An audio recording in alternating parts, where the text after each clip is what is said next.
નમસ્કાર. આજના virtual training ક્લાસરૂમમાં આપ સૌનું હાર્દિક સ્વાગત છે. હું નિકિતા પુરબિયા રાવ આઈટીઆઈ ખાતે ચાલતા ફેશન ડિઝાઇન એન્ડ ટેકનોલોજી ટ્રેડના Indo western wear sketch and draw વિશે તમને આજે હું માહિતગાર કરીશ. તો પહેલું છે drape and draw 5 sketch of Indo western ladies wear as per style and fashion. એટલે આપણે ઇન્ડો વેસ્ટર્ન વેર છે તેને ડ્રો કરતાં શીખવાનું છે. તો એના વિશે આપણે પહેલાં ફેશન વિશે થોડું ઘણું સમજી લઈએ કે ફેશન શું છે. તો વસ્ત્રોની દુનિયામાં જે ડિઝાઇન અને જે કાપડ વધારે પ્રચલિત થયું હોય અને લાંબા સમય સુધી જે ચાલે તેને આપણે ફેશન ગણવામાં આવે છે. કે જેમ કે જે ડિઝાઇન અને જે કાપડ જે છે માર્કેટમાં વધારે ચાલતી હોય અને વ્યક્તિઓ એને વધારે પસંદ કરતા હોય તે એ વખતની ફેશન બની જાય છે. જેમ કે પહેલાંના જમાનામાં બેલ બોટમ પેન્ટ હતા એ બહુ જ પ્રચલિત હતા. એટલે આપણે જેન્ટ્સ અને લેડીઝ બંનેના ગાર્મેન્ટ્સમાં આપણે એ પેટર્ન વધારે જોવા મળતી. તો એ સમયની વધારે પ્રચલિત ફેશન હતી. તેવી જ રીતે છે અનારકલી કુર્તા કે આપણે જ્યારે પિક્ચર મુગલે આઝમ બન્યું જ્યારે એમાં અનારકલીએ રાઉન્ડવાળો જે ડ્રેસ પહેર્યો હતો તે વધારે પ્રચલિત થયો. એટલે અત્યારે હાલમાં પણ રાઉન્ડવાળા જે ડ્રેસ નીકળ્યા છે જે ઘેરદાર છે તે બધા અનારકલી ડ્રેસ પ્રમાણે ફેશનમાં પ્રચલિત થયા છે. હવે છે ફેશન અને સ્ટાઇલ કે વધારે પડતી ફેશન ફિલ્મોથી અને કલાકારોથી આવે. એટલે એક્ટર એક્ટ્રેસ જે છે મોડલ્સ જે છે તે જે પણ ગાર્મેન્ટ્સ પહેરે છે તે બધા જ કપડાં એક જાતની ફેશન અને સ્ટાઇલ લોકો માટે બની જાય છે. કે સિનેમામાં જે સ્ટાર જે છે પિક્ચરમાં જે કપડાં પહેરે છે તે જ એ વધારે પ્રચલિત થઈ જાય છે. કે આપણે ટીવી સિરિયલો જોઈએ છે કે પિક્ચર જોઈએ છે કે કોઈ શોઝ જોઈએ છે તો વેબ સિરીઝ કે જેમાં એ ગાર્મેન્ટ્સ વધારે જે પહેરવામાં આવ્યું છે કોઈ પણ મોડલ છે એક્ટર કે એક્ટ્રેસ દ્વારા એ જો વધારે બધાને લોકપ્રિય થઈ જાય ત્યારે એ એક ફેશન બની જાય છે. જેમ કે આપણે સિરિયલોની વાત કરીએ તો અત્યારે માર્કેટમાં નાયરા કટ કુર્તા છે એ વધારે ફેશનમાં આવેલા છે. કે એક સિરિયલમાં એ મોડલ છે કે એક્ટ્રેસે એ ગાર્મેન્ટ્સ પહેરેલું છે અને એ અત્યારના જમાનાની છોકરીઓએ યુવતીઓએ અને લેડીઝે વધારે પસંદ કરેલું છે. એટલે એ નાયરા કટના કુર્તા અત્યારે વધારે માર્કેટમાં જોવા મળે છે. જાહેરાત કરવા માટે મોડલ્સને જે કપડાં પહેરવામાં આવે છે તે તરત જ લોકો અપનાવી લે છે.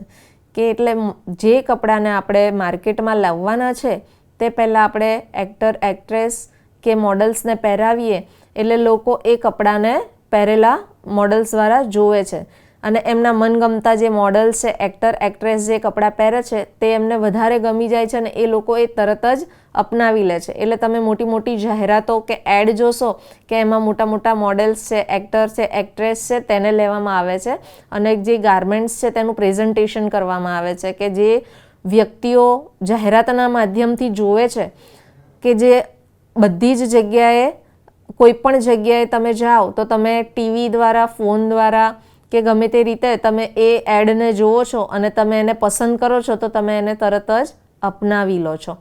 ફેશન ડિઝાઇનર જે કાપડનો ઉપયોગ કરી કપડાં ડિઝાઇન કરે અને સ્ટાઇલ બનાવે છે તે જ વસ્તુ લોકો જલ્દીથી અપનાવી લે છે. મતલબ કે એક ડિઝાઇનર જ્યારે કોઈ પણ એક સારું કપડું લઈ અને એ કપડાને ડિઝાઇન કરે અને એ જ પ્રમાણની સ્ટાઇલને પેટર્ન તૈયાર કરે તો એ લોકો વધારે જલ્દીથી અપનાવે છે. કે અત્યારના જમાનામાં છે નીતા લુલા છે, મનીષ મલ્હોત્રા છે, સવ્યસાચી છે, આ બધા જે ડિઝાઇનરો છે તેના ડિઝાઇન કરેલા કપડાં દરેક વ્યક્તિ પસંદ આવે છે. જેમ કે તમે અત્યારના જે અભિનેત્રીઓને જોશો પિક્ચરમાં છે ટીવી સિરિયલોમાં જે કામ કરતા હોય કે તે લોકોના જે મેરેજ ફંક્શનના જે ગાર્મેન્ટ્સ છે તે સ્પેશિયલ એ સવ્યસાચી પાસે સીવડાવે છે.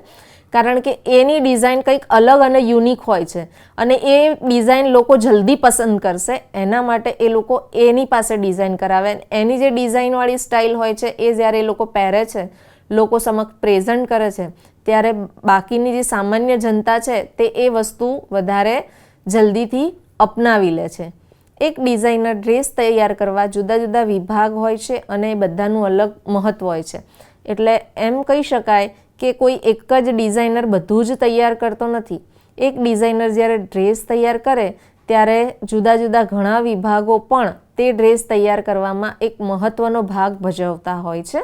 તો આપણે એ બધા જ ડિપાર્ટમેન્ટ્સ જોઈશું કે સૌથી પહેલો છે ડિઝાઇનિંગ ડિપાર્ટમેન્ટ, પછી છે સ્ટિચિંગ ડિપાર્ટમેન્ટ, પછી છે ફેબ્રિક સિલેક્શન ડિપાર્ટમેન્ટ, ત્યારબાદ છે માર્કેટિંગ અને મર્ચન્ડાઇઝિંગ ડિપાર્ટમેન્ટ. કે સૌથી પહેલાં જ્યારે ગાર્મેન્ટ્સ ડિઝાઇન કરવાનું હોય છે ત્યારે ડિઝાઇન ડિપાર્ટમેન્ટમાં ડિઝાઇનર દ્વારા ડિઝાઇન કરવામાં આવે છે કે ત્યારે કયું ફેબ્રિક ત્યાં કયું ડિઝાઇન કરવું છે, કઈ રીતનું પેટર્ન ડ્રો કરવાની છે, ક્યાં કયા તમને એસેસરીઝનો ઉપયોગ થશે કે કઈ જગ્યાએ તમારો ટ્રીમિંગનો ઉપયોગ થશે, તે બધું જ ડિઝાઇનમાં એની ગાર્મેન્ટ્સની જ્યારે પેટર્ન કરવાની હોય ત્યારે બતાવવામાં આવે છે. પછી છે સ્ટિચિંગ ડિપાર્ટમેન્ટ અને ફેબ્રિક સિલેક્શન. તો આપણે પહેલાં ફેબ્રિક સિલેક્શનની વાત કરીશું કે જ્યારે આપણે ડિઝાઇન ડિપાર્ટમેન્ટમાં ગાર્મેન્ટ્સ ડિઝાઇન કરે અને અલગ અલગ પ્રકારનું ડ્રો કરે ત્યારબાદ આપણે એ ગાર્મેન્ટ્સને કયા ફેબ્રિક દ્વારા બનાવવું છે તેના માટે ફેબ્રિક સિલેક્શન ડિપાર્ટમેન્ટ દ્વારા ફેબ્રિકની પસંદગી કરવામાં આવે છે કે અલગ અલગ પ્રકારના ફેબ્રિક જે મૂકેલા હોય તેમાંથી કયા પ્રકારનું ફેબ્રિક આપણે કયું ગાર્મેન્ટ્સ બનાવવું છે તેના આધારે નક્કી કરશે. ધારો કે આપણે કોઈક ટ્રેડિશનલ વેર બનાવવો છે કે આપણે કોઈક લગ્ન પ્રસંગમાં પહેરવા માટેનું જો કોઈ ગાર્મેન્ટ બનાવવું છે તો સિલ્ક છે, જોર્જેટ છે કે બ્રોકેટ છે, આવા બધા ફેબ્રિકનો વધારે ઉપયોગ કરીશું તો ગાર્મેન્ટ્સ વધારે ભપકાદાર અને સારું દેખાશે. ત્યારે આપણે એમાં કોટન છે કે વુલન છે એવા બધા મટીરિયલનો આપણે ઉપયોગ કરી શકીશું નહીં. એટલે આપણે કયું ગાર્મેન્ટ તૈયાર કરવાનું છે, કઈ ડિઝાઇન છે ને એ પ્રમાણે આપણે કયું ગાર્મેન્ટ્સ બનાવ્યું છે તે જ પ્રમાણે તેના ફેબ્રિકની પસંદગી કરવાની હોય છે.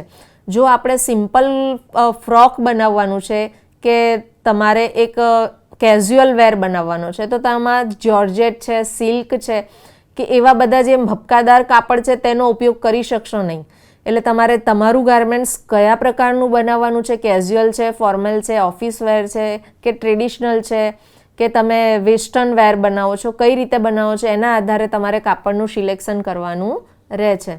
પછી આવે છે સ્ટિચિંગ ડિપાર્ટમેન્ટ કે તમે જે ગાર્મેન્ટ્સ ડ્રો કર્યું છે અને એના પ્રમાણમાં તમે જે ગાર્મેન્ટ્સનું ફેબ્રિક સિલેક્ટ કર્યું છે એ વસ્તુ બધું જ સ્ટિચિંગ ડિપાર્ટમેન્ટમાં સ્ટીચ થશે. કે તમે આખું ગાર્મેન્ટ્સ છે તો ધારો કે એક શર્ટ તૈયાર કરવાનો છે તો એના કોલર એક જગ્યાએ તૈયાર થશે, એના સ્લીવ છે એ બીજી જગ્યાએ તૈયાર થશે, થર્ડ સ્ટેપમાં છે એના ખિસ્સા, પછી સ્લીવના જે પફ છે તે બનશે, ફ્રન્ટ ભાગ છે, બેક છે, શોલ્ડર છે, દરેક શર્ટ બનાવેલા છે ત્યાં ક્યાં ક્યાં બટન લાગશે, ક્યાં બટન હોલ બનાવવાના છે, દરેક જગ્યાએ એના અલગ અલગ પાર્ટ પાડેલા હશે. આખી એક લાઈન હશે જ્યાં દરેક ગાર્મેન્ટના અલગ અલગ ઓપરેશન થશે. મતલબ કે એક ગાર્મેન્ટ છે એ એક જ મશીન પર તૈયાર થતું નથી. સ્ટિચિંગ ડિપાર્ટમેન્ટમાં એના અલગ અલગ પાર્ટ પાડી અને અલગ અલગ જગ્યાએ ઓપરેશન થતા હોય છે કે આખી એક લાઈન તૈયાર થાય કે એક જ જગ્યાએ આખો એક કોલર જ બનશે, બીજી જગ્યાએ ખાલી શર્ટની સ્લીવ જ તૈયાર થશે, ત્રીજી જગ્યાએ ખાલી એનું પોકેટ જ બનશે. એવી રીતે અલગ અલગ ઓપરેશન કરી અને આખું એક ગાર્મેન્ટ અંતમાં તૈયાર થાય છે. તો એ સ્ટિચિંગ ડિપાર્ટમેન્ટમાં આપણે અલગ અલગ લાઈન તૈયાર કરેલી હોય છે મશીન ઓપરેટરોની, ત્યાં આપણે આ ગાર્મેન્ટ્સ તૈયાર થાય છે.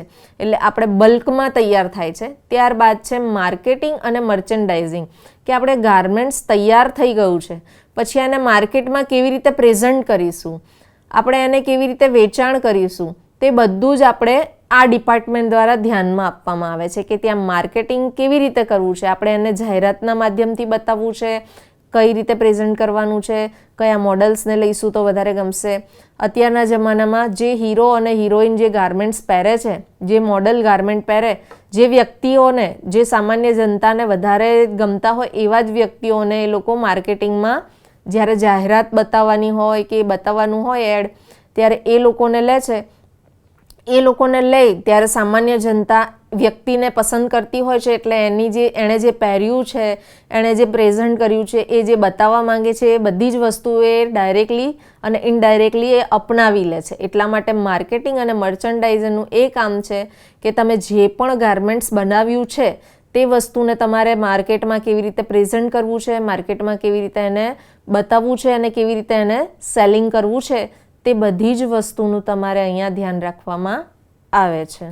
હવે છે ઇન્ડો વેસ્ટર્ન લેડીઝ વેર, કે ઇન્ડો વેસ્ટર્ન છે એ કપડામાં વેસ્ટર્ન કલ્ચર અને સાઉથ એશિયન કલ્ચર બંનેનું એક પ્રકારનું મિશ્રણ છે. કારણ કે અત્યારના જમાનામાં યુવક યુવતીઓ ગણો કે મોટી ઉંમરના ગણો, નાની ઉંમરના ગણો, બધાઓને મિશ્રણ કરેલા ગાર્મેન્ટ્સ એટલે કે ફ્યુઝન ગાર્મેન્ટ્સ છે એ વધારે પસંદ આવે છે. અને ફ્યુઝન ગાર્મેન્ટમાં પણ ઇન્ડો વેસ્ટર્ન જે ગાર્મેન્ટ છે એ અત્યારના જમાનાના એક આગવી અને લેટેસ્ટ ફેશન બની ગઈ છે, કે આજના યુવાનો ઇન્ડો વેસ્ટર્ન કપડાં વધારે પસંદ કરે છે, જેની અંદર ટ્રાઉઝર સૂટ, કે જેમાં ટૂંકો કુર્તો અને સ્ટ્રેપ પેન્ટ અને જોડે દુપટ્ટો, અથવા તો સ્લીવલેસ ટોપ હોય તો એની જોડે ટૂંકા દુપટ્ટા, અથવા તો સ્કાર્ફ છે, પેન્ટ સાથે સ્લીપ છે, કે સૂટ પહેર્યું છે તો તેની સાથે સ્કર્ટ કે ઘાઘરો છે, જીન્સ સાથે ચોલી કે ટોપ છે, એ રીતે મિસમેચ કરી અને ફ્યુઝન વેર તૈયાર કરતા હોય છે. આ પ્રકારના જે વેર છે એ ઇન્ડો વેસ્ટર્ન સ્ટાઇલના છે. આજની છોકરા છોકરીઓની, યુવક યુવતીઓ છે, મોટી ઉંમરના છે, નાની ઉંમરના છે, દરેક વ્યક્તિઓની આ એક પહેલી પસંદ બની ગઈ છે, કે કમ્ફર્ટેબલ પણ છે અને કંઈક યુનિક સ્ટાઇલ પણ લાગે છે. કે ઇન્ડો વેસ્ટર્ન છે કે જે ઘણા સમયથી ચાલ્યું આવે છે, કારણ કે આજના જમાનામાં ઘણા યુવક યુવતીઓ છે, ઘણા વ્યક્તિઓ જે છે કે કમાવા માટે, ભણવા માટે બીજા દેશમાં કે બીજી કન્ટ્રીમાં સેટલ થાય છે વેસ્ટર્નમાં. એટલે ત્યાં જઈને પણ તે લોકો પોતાનો પહેરવેશ છોડતા નથી. કે ધારો કે ઇન્ડિયાની જે સ્ત્રીઓ છે કે છોકરીઓ છે ત્યાં જઈને કુર્તા, સાડી એ પહેરતી હોય છે, તો એ અમેરિકા કે યુકેમાં જશે તો ત્યાં પણ એ પહેરે છે, પણ તે થોડુંક વેસ્ટર્ન કરીને પહેરવા માંગતી હોય તો એ આપણે અહીં જે ચોલી અને બ્લાઉઝ પહેરાતા હોય એનાથી થોડુંક ડિફરન્ટ એ પ્રેઝન્ટ કરશે. મતલબ કે સ્લીવલેસ બતાવશે, અથવા તો પછી સ્ટ્રીપવાળો બ્લાઉઝ છે, બેકલેસ છે, એ પ્રકારના બ્લાઉઝ પહેરી અને થોડુંક અંદર ડિઝાઇનિંગ કરીને પેટર્ન ચેન્જ કરી અને ઇન્ડો વેસ્ટર્ન સ્ટાઇલ બતાવશે. હવે છે ઇન્ડો વેસ્ટર્ન લેડીઝ વેરનું ડ્રેપિંગ અને સ્કેચિંગ, કે જ્યારે પણ આપણે ઇન્ડો વેસ્ટર્ન લેડીઝ વેર બનાવતા હોઈએ છીએ તો પહેલાં ડ્રેપિંગ અને સ્કેચિંગનું ખાસ ધ્યાન રાખવું પડે છે. કે ઇન્ડો વેસ્ટર્ન લેડીઝ વેર જ્યારે બનાવીએ ત્યારે ડ્રેસ ફોર્મની ઉપર જ્યારે બનાવવાનું હોય તો સૌથી પહેલાં આપણે ફેશન ડ્રોઈંગમાં શીખી ગયા, કે ફેશન ડ્રોઈંગમાં આપણે અલગ અલગ ફિગરો બનાવતા શીખ્યા, કે અલગ અલગ પોઝમાં કેવી રીતે ફિગરો ઊભી રાખી અને ડ્રો કરવી. એ ડ્રો કર્યા બાદ તેની અંદર આપણે ગાર્મેન્ટ્સને કેવી રીતે ડ્રેપ અને ડ્રો કરવું છે તે આપણે અહીં શીખવાનું છે. તો સૌથી પહેલાં છે ફિમેલ ફિગર ઊભા બેલેન્સના માપવાળું દોરવું. કે ફિગર હંમેશા જ્યારે પણ આપણે ડ્રો કરીએ છીએ ત્યારે ઊભા પોઝમાં હોય તેવી રીતે જ બતાવવી, કે બેઠેલી કે આડી અવડી ક્યાંક ઊભી હોય કે ક્યાંક બેઠેલી હોય કે સૂઈ ગઈ હોય એવા પોઝ ક્યારેય આપણે બતાવતા નથી. આપણે હંમેશા ઊભા બેલેન્સવાળું જ માપવાળું દોરીએ છીએ, કારણ કે આખું ગાર્મેન્ટ જ્યારે દોરીએ તો સંપૂર્ણ ગાર્મેન્ટની ડિઝાઇન સામેવાળો વ્યક્તિ જોઈ શકે અને સમજી શકે તે રીતે આપણે બતાવવાની હોય છે. હવે છે ઇન્ડો વેસ્ટર્ન વેરનું સ્કેચિંગ કરવું. તો આપણે બધા અલગ અલગ વેર જોયા, કે કેઝ્યુઅલ વેર છે, ફોર્મલ છે, પછી ટ્રેડિશનલ વેર છે, એવી જ રીતે વેસ્ટર્ન વેર છે. એમાં ઇન્ડો વેસ્ટર્ન કે ઇન્ડિયન અને વેસ્ટર્ન બંને કલ્ચરને ભેગા કરી અને ઇન્ડો વેસ્ટર્ન જે વેર બનાવીએ છીએ તે આપણે અહીંયા સ્કેચિંગ કરવાનું હોય છે. તો એની અંદર આપણે જે ઇન્ડિયન વેર જે છે, ટ્રેડિશનલ વેર છે કે ફોર્મલ વેર છે, એની અંદર વેસ્ટર્ન લુક આપી અને એનું સ્કેચિંગ કરવાનું હોય છે. હવે છે દોરેલા ઇન્ડો વેસ્ટર્ન વેરનું એનાલાઇઝ કરવું, કે આપણે જે ઇન્ડો વેસ્ટર્ન વેર દોરીએ છીએ તેનું એનાલાઇઝ પણ એટલું જ જરૂરી છે. તેવી જ રીતે જુદા જુદા લેડીઝ વેરનું સ્કેચિંગ કરવું. એટલે મતલબ કે જે રીતે આપણે એનાલાઇઝ કર્યું તે જ રીતે આપણે જુદા જુદા લેડીઝ વેર કેવી રીતે તૈયાર કર્યા છે અને સ્કેચ કર્યા છે તેનું પણ આપણે એટલું ધ્યાન રાખવાનું હોય છે. હવે એવી જ રીતે છે different types of Indo western ladies wear, કે તમે અહીંયા ચિત્રમાં જોયું તે પ્રમાણે કે ઇન્ડિયન વેર અને વેસ્ટર્ન વેર બંનેઓને ભેગા કરી અને ઇન્ડો વેસ્ટર્ન સ્ટાઇલના વેર બનાવવામાં આવ્યા છે. કે પહેલું તમે ચિત્ર જુઓ છો કે એમાં એણે ઘાઘરો પહેર્યો છે, પણ એની ચોલી છે એ કંઈક યુનિક છે, કે એની પેટર્ન છે એ સિમ્પલ ચોલી કરતાં થોડીક જુદી છે. એટલે એ થોડું Indo western style fusion wear તૈયાર થાય છે. બીજું છે તમે ડ્રોઈંગ જોશો કે બીજા ડ્રોઈંગમાં ચોલી પહેરી છે અને નીચે આખો પેન્ટ બતાવેલું છે. એટલે આખું ટ્રેડિશનલ વેર ટાઈપ પણ ચાલે, પણ એની અંદર થોડુંક ફ્યુઝન કરેલું છે, વેસ્ટર્ન કલ્ચરનું મિશ્રણ કરેલું છે, કે એમાં બ્લાઉઝ એનો સ્ટ્રીપવાળો બતાવ્યો છે, સ્લીવને એવું બતાવેલું નથી. ત્રીજી જે પેટર્ન છે તે તમે જોશો કે આખું ગાઉન તૈયાર કરેલું છે અને સાડી ડ્રેપ કરે એવી રીતે એને લેયર ડ્રેપ કરેલા છે, અને એને આખા જ ગાર્મેન્ટ્સને લોંગ બતાવેલું છે. એનો જે ચણિયો છે, ઘાઘરો બતાવેલો છે તે ફિશ કટ જેવો બતાવેલો છે, કે કમરના અને હિપ્સના ભાગેથી ફિટિંગ અને નીચેથી એકદમ ફ્રીલવાળો અને ઘેરદાર બતાવેલો છે. અને એની ચોલીની જો આપણે વાત કરીએ તો ચોલીની અંદર હાઈ નેક બતાવેલી છે અને શોર્ટ સ્લીવ બતાવેલી છે, અને હાથમાં એને ગ્લવ્સ બતાવી અને પેટર્ન તૈયાર કરેલી છે. એવી જ રીતે આપણે બીજી એક ફેશન જોઈએ કે ડ્રેસ બનાવેલો છે, તો ડ્રેસની અંદર એણે જે ટોપ જે છે એ ટોપ છે એ સ્લીવલેસ બતાવ્યો છે અને ઓફ શોલ્ડર બતાવ્યો છે, ને બાજુમાં એણે ફ્રીલ તૈયાર કરેલી છે. એની ઉપર એણે દુપટ્ટો લગાવેલો છે અને એનું જે ટોપ છે એ એકદમ શોર્ટ બતાવ્યું છે. ઇન્ડિયન કલ્ચરમાં આપણે કુર્તા પજામા કે આપણે કુર્તી પહેરીએ તો એ લોંગ હોય છે, અને જ્યારે આમાં ઇન્ડો વેસ્ટર્નમાં એની પેટર્ન સાથે થોડુંક આપણે ચેન્જીસ લાવી અને એને શોર્ટ કરેલું છે, અને એ જ ટોપની ઉપર એને બેલ્ટ પહેરાવી અને આખું ગાર્મેન્ટ્સ પ્રેઝન્ટ કર્યું છે. એવી જ રીતે આપણે બીજું ગાર્મેન્ટ પણ જોઈએ કે એનું આખું ગાર્મેન્ટ્સ છે એમાં એણે સલવાર સાથે થોડીક પેટર્નમાં ચેન્જ કરેલી છે, કે એને જે સિમ્પલ સલવાર છે એની અંદર એણે પ્લીટ્સ નાખી અને ચણિયાની માફક એને બંને અલગ અલગ લેગ્સની પેટર્નમાં સ્લીવ કરી અને ચણિયાના શેપ પ્રમાણે પ્લીટેડ આખો તૈયાર કરેલું છે. અને એનું જે ટોપ જે છે તે પણ એકદમ શોર્ટ કરી દીધું છે, ઘૂંટણ સુધી લાંબુ નથી, પણ એને હિપ્સ લાઇનથી થોડું નીચે એટલું એને બનાવેલું છે, અને એની સ્લીવમાં પણ ચેન્જ કરેલું છે. એવી જ રીતે આપણે ટ્રેડિશનલ વેર જોઈએ તો આપણે જે ટ્રેડિશનલ વેર છે, પાર્ટી વેર છે, એમાં પણ આપણે ચેન્જીસ લાવી શકીએ છીએ, કે તમારું જે આખું ગાર્મેન્ટ્સ જે છે તેની અંદર એણે આખો ઘાઘરો તૈયાર કરેલો છે, ચણિયો છે, એની અંદર એણે પ્લીટ્સ ઉમેરી અને અલગ પ્રકારની પેટર્ન કરેલી છે. એનો બ્લાઉઝ છે ડીપ નેક છે, દુપટ્ટો નાખીને એને પ્રેઝન્ટ કરેલું છે. તો અલગ અલગ પેટર્ન આ રીતે બતાવી અને ગાર્મેન્ટ્સ બનાવી શકાય છે. હવે ઇન્ડો વેસ્ટર્નની અંદર તમે કોઈ પણ ફ્યુઝન કરી શકો છો, કે ઇન્ડિયન કલ્ચરમાં તો લોટ્સ ઓફ ગાર્મેન્ટ્સ પહેરવામાં આવે છે, કે તમે ઉત્તરમાં જશો ત્યારે અલગ ગાર્મેન્ટ્સ આવશે, દક્ષિણમાં અલગ ગાર્મેન્ટ છે, પૂર્વના ભાગમાં અલગ, પશ્ચિમમાં અલગ, કે સાઉથ ઇન્ડિયન લોકોને જશો તો એની સાડી પહેરવાની રીત અલગ છે.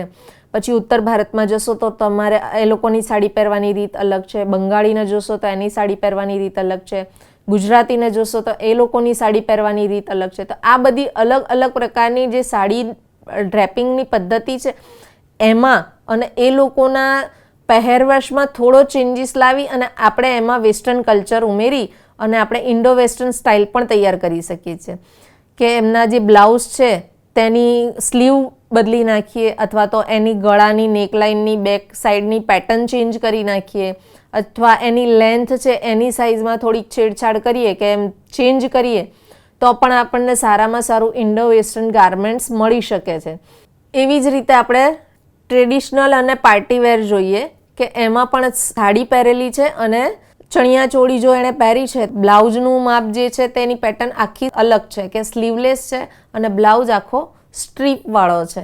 આખી જ ઇન્ડિયન કલ્ચરની મોડલ હોય પણ એમાં થોડુંક વેસ્ટર્ન કલ્ચર ઉમેરી અને આપણે આખું ગાર્મેન્ટ્સ ચેન્જ કરી શકીએ છે. એવી જ રીતે આપણે પાર્ટીવેર જોઈએ કે એણે આખું સ્કર્ટ પહેર્યું છે, પણ સ્કર્ટમાં એણે મોટો કટ વચ્ચે આપેલો છે અને એના બ્લાઉઝની પેટર્ન છે એ ડીપ નેક રાખેલી છે, બસ્ટ લાઇન સુધીની, અને બે પાર્ટમાં જાણે ગાર્મેન્ટ્સ થતું હોય ટોપનું તે રીતે એણે પ્રેઝન્ટ કરેલું છે. એટલે ઇન્ડિયન કલ્ચરની અંદર થોડુંક વેસ્ટર્ન કલ્ચર ઉમેરી અને ઇન્ડો વેસ્ટર્ન સ્ટાઇલ તૈયાર થઈ શકે છે. એવી જ રીતે આપણે જો બીજી ડિઝાઇન જોઈએ તો બીજી ડિઝાઇનમાં પણ એ જ છે કે ગાર્મેન્ટ્સમાં નીચેનો ભાગ છે અને ઉપરનો ભાગ છે બંને ડિફરન્ટ છે, કે નીચેનો ભાગ છે ઇન્ડિયન કલ્ચર પ્રમાણે છે, જ્યારે ઉપરનો ભાગ છે તે થોડો વેસ્ટર્ન કલ્ચર પ્રમાણે આપણે ડ્રો કરેલો છે, કે એમાં સ્લીવ બતાવેલી નથી, તેમાં ફ્લેયરનો ઉપયોગ કરેલો છે, આખા રાઉન્ડમાં ફ્રીલ છે તથા ઓફ શોલ્ડર બતાવેલું છે. ઇન્ડિયન કલ્ચર અને વેસ્ટર્ન કલ્ચર બંનેઓની ઉત્પત્તિ કેવી રીતે થઈ? તો એક વસ્તુ કે જ્યારે ઇન્ડિયાના લોકો ફોરેનમાં જઈને રહેવા લાગ્યા ત્યારે ત્યાંની રીતભાત પણ અપનાવવા લાગ્યા. એ લોકોએ એમની પોતાની રીતભાત તો છોડી નથી, પણ વિદેશમાં જઈને તેને પણ અપનાવેલી છે. એટલે બંનેઓનું ભેગું થઈ અને એક ઇન્ડો વેસ્ટર્ન કલ્ચરનું પણ નિર્માણ થયું છે. હવે એક નાનકડા જે વિડીયો છે, આપણે અલગ અલગ પ્રકારના ઇન્ડો વેસ્ટર્ન સ્કેચિંગ વેર આપણે શીખવાના છે, તો એ વસ્તુ આપણે એક નાનકડા વિડીયો દ્વારા આપણે સમજીએ કે કેવી રીતે આપણે ઇન્ડિયન સ્ટાઇલ છે એમાં વેસ્ટર્ન સ્ટાઇલ ઉમેરી અને એને આપણે અલગ ઇન્ડો વેસ્ટર્ન સ્ટાઇલની ડિઝાઇનની પેટર્ન અને ગાર્મેન્ટ્સ કેવી રીતે તૈયાર કરીશું તે આપણે આ વિડીયો દ્વારા જોઈશું.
તો તમે આ વિડીયોમાં જોયું કે કેવી રીતે ઇન્ડો વેસ્ટર્ન વેરને પ્રેઝન્ટ કરવામાં આવ્યું છે કે એક ઇન્ડિયન વેર છે. ધારો કે એણે જે સ્કર્ટ પહેર્યું છે તો સ્કર્ટમાં એણે પ્લીટેડની લોટ્સ ઓફ ફ્રીલ બનાવી અને અલગ સ્કર્ટ તરીકે તૈયાર કરેલું છે, અને એનું જે ટોપ છે તે ટોપને એણે ઓફ શોલ્ડર બતાવેલું. કન્વર્ટ કરી અને ઇન્ડો વેસ્ટર્ન લુક કેવી રીતે આપી શકાય એના વિશે પણ આપણે એક આ વિડીયો જોઈશું અને સમજીશું.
આપણે આ બે નાનકડા વિડીયો જોયા અલગ અલગ ઇન્ડો વેસ્ટર્ન વેરના કે કેવી રીતે ઇન્ડિયન વેરમાં વેસ્ટર્ન કલ્ચર વેરનું ફ્યુઝન કરી અને એક નવી સ્ટાઇલનું ઇન્ડો વેસ્ટર્ન વેર બનાવ્યું.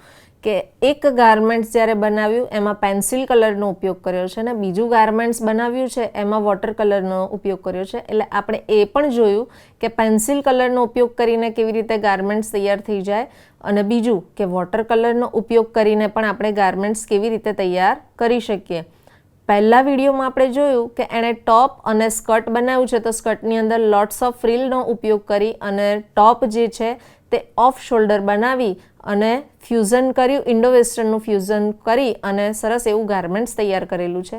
એવી જ રીતે આપણે બીજા નંબરના વિડીયોમાં જોયું કે એમાં ટ્રેડિશનલ વેર જે છે એમાં વેસ્ટર્ન વેરનું ફ્યુઝન કરી અને એક ઇન્ડો વેસ્ટર્ન સ્ટાઇલનું ગાર્મેન્ટ્સ તૈયાર કર્યું છે કે જેમાં સ્કર્ટ છે તેને લેન્થ ઓછી કરી અને એનો જે ટોપ જે છે એનો બ્લાઉઝનો ભાગ જે છે તેમાં ઓફ શોલ્ડર અને વિધાઉટ સ્લીવવાળું અને ઉપર એને કોટી બનાવેલી છે તે પણ અલગ મટીરિયલથી કે જે ટ્રાન્સફરેબલ છે એ મટીરિયલનો ઉપયોગ કરેલો છે અને એ જ રીતે આખું ઇન્ડો વેસ્ટર્ન વેર ગાર્મેન્ટ્સ તૈયાર કર્યું છે. આ જ રીતે ઇન્ડો વેસ્ટર્ન વેરમાં આપણે અલગ અલગ ફ્યુઝન લાવી અને અવનવી ડિઝાઇન અને પેટર્ન બનાવી શકીએ છીએ. જેમ કે કેઝ્યુઅલ વેર છે, ફોર્મલ વેર છે, ટ્રેડિશનલ વેર છે, એ બધી જ વસ્તુઓને આપણે ફ્યુઝન કરી અને ઇન્ડો વેસ્ટર્ન સ્ટાઇલમાં કન્વર્ટ કરી અને આપણે ગાર્મેન્ટ્સ તૈયાર કરી શકીએ છીએ. કારણ કે આજના યુવાન અને યુવતીઓને આ પેટર્ન અને ડિઝાઇન વધારે તગવડભરી અને વધારે પસંદ આવે છે એટલે માર્કેટમાં અત્યારે આ જ ફેશન વધારે પ્રચલિત છે. તો મારો આજનો આ લેક્ચર તમને સૌને ગમ્યો હશે એવી આશા રાખું છું અને આ સાથે આ લેક્ચર હું અહીંયા પૂરો કરું છું. Thank you.